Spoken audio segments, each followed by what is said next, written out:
Bonjour, dans cette vidéo, nous allons nous intéresser à trois cours. Le cours 1, l'identification du besoin d'information. Le cours 2, les sources d'information. Et le cours 3, les sources documentaires. Alors, je rappelle rapidement que cette vidéo est une synthèse de ces cours-là. Et du coup, s'il y a des notions que vous ne comprenez pas, n'hésitez pas à faire de la veille en cherchant sur Internet. Vous allez rapidement comprendre la notion. Alors, cours 1, l'identification du besoin d'information. Alors, une information, il y a trois qualités qui sont requises, qui sont la fiabilité, l'exactitude et la disponibilité. Alors, quelles sont les contraintes qui sont liées à l'obtention de ces informations? Il peut y avoir des contraintes techniques, des contraintes temporelles et des contraintes financières. Par exemple, on peut être obligé, pour avoir une information, de la payer. Il y a deux types de besoins d'information. Il y a les besoins permanents et les besoins ponctuels. Il y a deux origines, origine interne et origine externe. Ça, ce sont les origines par rapport à l'entreprise. Est-ce qu'on a l'information depuis l'entreprise ou on est obligé de la chercher ailleurs? Il y a également deux sources de l'information. Il y a la source primaire et la source secondaire. Source secondaire, c'est l'obligation de retraiter l'information pour que ça nous donne quelque chose. Alors que la source primaire, on l'a directement. Il y a trois accessibilités de l'information. L'information blanche, grise et noire. Notion très facile à connaître. Blanche, accessible facilement. Grise, ça peut être accessible, mais il y a quelques difficultés. Et information noire, ce sont les informations confidentielles. Alors, le cours 2, les sources d'information. On va voir tout d'abord les types de sources d'information. Concernant les sources d'information internes, il y en a 5. Il y a les documents qui sont créés en interne, il y a les fichiers, il y a les traitements de données provenant de demandes externes et les éléments rapportés par le personnel.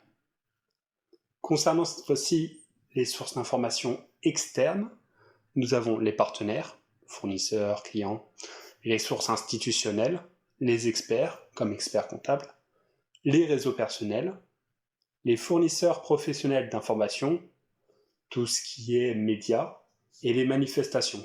Alors, manifestations, ce n'est pas les grèves, ce sont par exemple les salons.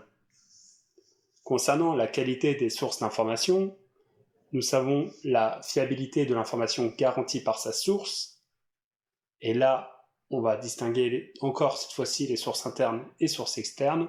Sources internes, ce sont les informations qui sont produites à l'intérieur, alors que les sources externes, ce sont soit les informations institutionnelles, les fournisseurs professionnels d'information, les partenaires et les experts.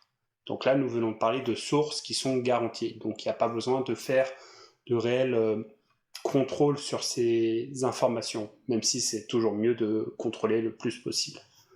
Alors maintenant on va parler de la fiabilité de l'information à établir. Donc là, vous avez compris de quoi nous allons parler. Avec les sources internes, il faut mettre en place des procédures de contrôle. On peut mettre le contrôle de vraisemblance. Et pour les sources externes, nous avons par exemple la procédure de recoupement. Donc en gros, on relie plusieurs informations pour voir la véracité de celles-ci. Il faut se renseigner également sur les auteurs pour voir s'ils sont crédibles. Et bien sûr, il faut également vérifier soigneusement les informations non officielles. Alors maintenant, le cours 3, le dernier de cette vidéo, les sources documentaires. Alors, on va commencer par les critères de typologie des documents.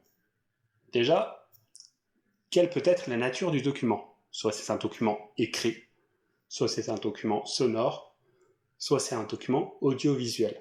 Il n'y a vraiment pas de piège sur ce genre de cours. C'est souvent des notions assez simples à comprendre. Il ne faut juste pas oublier d'en citer une si on est par exemple à un examen.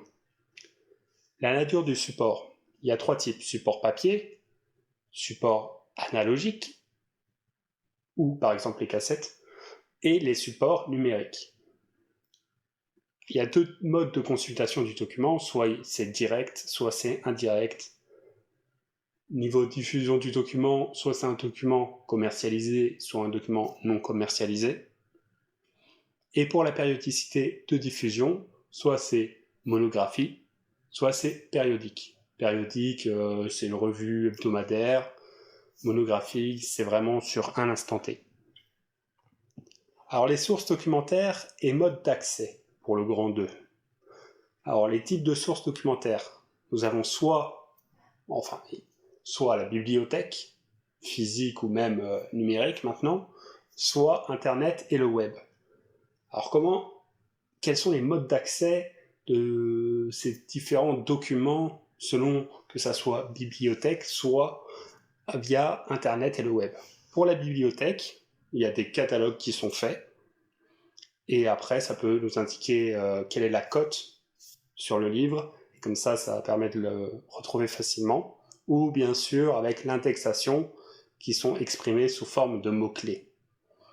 Pour Internet, c'est simple, hein, c'est le moteur de recherche, et avec les différentes requêtes, on va trouver facilement un document que l'on souhaite avoir.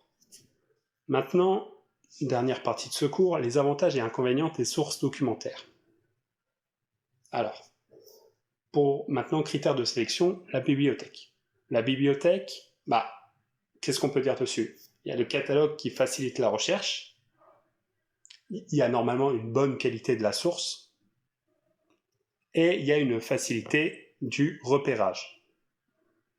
Internet, alors là, comme on le sait tous, il y a une large palette de données, mais il est obligatoire d'évaluer les informations qu'on trouve dessus.